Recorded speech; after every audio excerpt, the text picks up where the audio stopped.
सम्माननीय साधु समाजे, धर्म प्रेमी सज्जनों, माताओं एवं बहनों, अभी हम लोग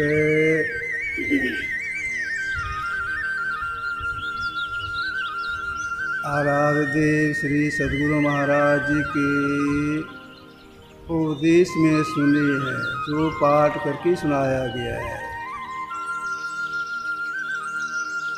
जो ईश्वर की भक्ति करती है उनका परम कल्याण होता है, जो नहीं करती हैं उनका कल्याण नहीं होता है। यमराज ने नचिकेता से कहा था, अशरीरं शरीरेश्वर नवस्थिस्वस्थितं महान्तं विभुमात्मानं मत्वा धीर्न शोचति। संसार जितने भी प्राणी हैं सब के सब शोक सहित हैं, शोकित हैं, दुखी हैं। यमराज का कहना है, जो शरीरों में शरीर रहित और अनित्य में नित्य स्वरूप है, उस महान और सर्वव्यापक आत्मा जान करके बुद्धिमान पुरुष शोक रहित हो जाता है, दुख से छूट जाता है। शरीरों में शरीर रहित, शरीर कितने हैं? शरीर कुल 5 हैं। स्थूल शरीर, सूक्ष्म शरीर, कारण शरीर, महाकारण शरीर और कैवल शरीर। 5 शरीरों में जो घुस करके अपना मंडल बाहर रखी हैं, अनित्य में नित्य स्वरूप, ये प्रकृति द्वय उत्पत्ति लय होवे प्रभु की मौज सी, ये अजा अनाद्य स्वयं है, हर जनों कहना चाहिए। प्रकृति 2 हैं, जड़ प्रकृति और चित्र प्रकृति। परमात्मा मौज से उत्पन्न हुई है, उनकी मौज से इसका विनाश भी हो जाता है। जो इन विनाशशील दोनों प्रकृतियों में व्यापक हैं, उसके बाहर हैं, ऐसे को जो जान लेती हैं, ये शोक रहित हो जाती है। अब विचार न यह है, जो शरीरों में रहते शरीर से अलग हैं और नित्यों में रहते हुए नित्य स्वरूप हैं, को हम कैसे जाने? इंद्रिय द्वारा जो जानने में आता है सब परमात्मा की माया।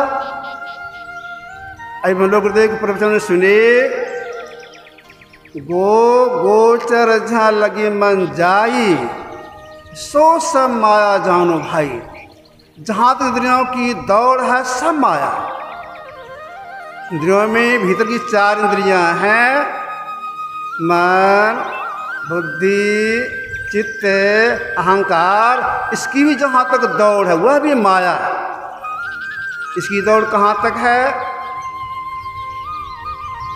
आंख बंद करती है, अंधकार दिखाई पड़ता है। अंधकार के सबके प्रकाश है, प्रकाश के सबके अंदर में शब्द है। अंधकार स्थूल का प्रतीक है, प्रकाश सूक्ष्म का प्रतीक है। उधर कारण महाकारण कैवल शब्द का प्रतीक है। तो कारण मंडल तक मन की दौड़ है, वहां तक माया।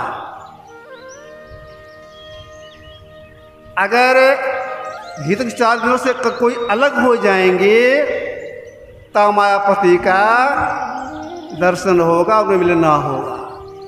इसके लिए क्या करना पड़ेगा? इसके लिए सबसे पहले पवित्र स्थान में बैठना होगा, बैठने के लिहाज से बैठना होगा। शुचो देशे प्रतिष्ठाप्य भगवान कृष्ण ने कहा था। पवित्र स्थान बैठना होगा, बैठने कला से बैठना होगा। इसके बाद क्या करना होगा?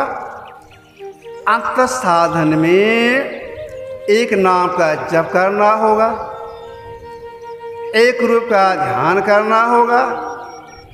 इसके बाद शून्य ध्यान, शून्य से मतलब जिस योग की क्रिया करनी पड़ेगी।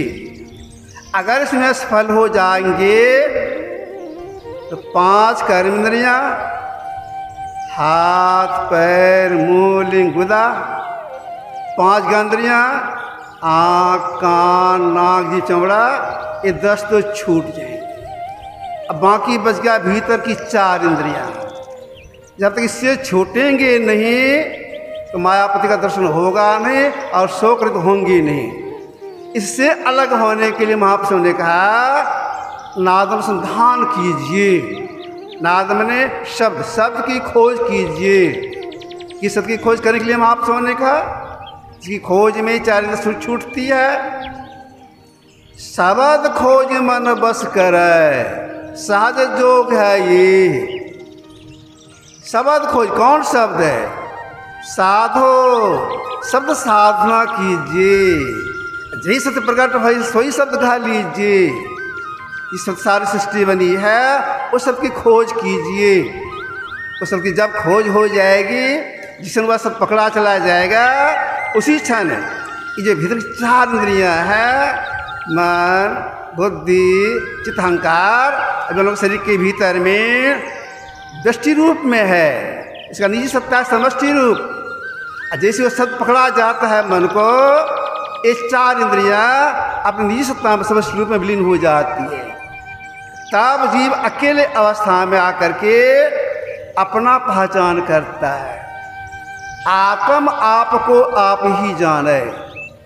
इसके बाद परम साक्षात्कार होता है, जीव को उसकी जीव का परम कल्याण हो जाता है। इन काम अगर कोई नहीं करे, बाहरी पूजा पाठ करे, कितना भी कुछ करे, उसका परम कल्याण नहीं बताया गया है।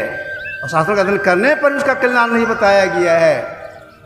शंकराचार्य ने कहा है वदन्तु शस्त्राणि अजन्तु देवता। बहुत शास्त्रों का अध्ययन करे, देवताओं को पूजे और नाना सब कर्म करे, लेकिन जब तक ब्रह्म आत्मिकता का बोध नहीं होगा, परम कल्याण नहीं होगा। इसी के लिए महापुरुषों ने कहा अंत साधना कीजिए, असाध सफलता मिल जाए। इसके लिए एकांत स्थल में बैठना चाहिए, दीर्घ में बैठना चाहिए, और प्रेरणा के लिए सत्संग करते रहना चाहिए। एक आरती से थोड़ा सा रखा। आज रविवार है, गुरु कीर्तन होगा, आरती होगी, उसमें समय लगेगा। बोलिए प्रेम से श्री सद्गुरु।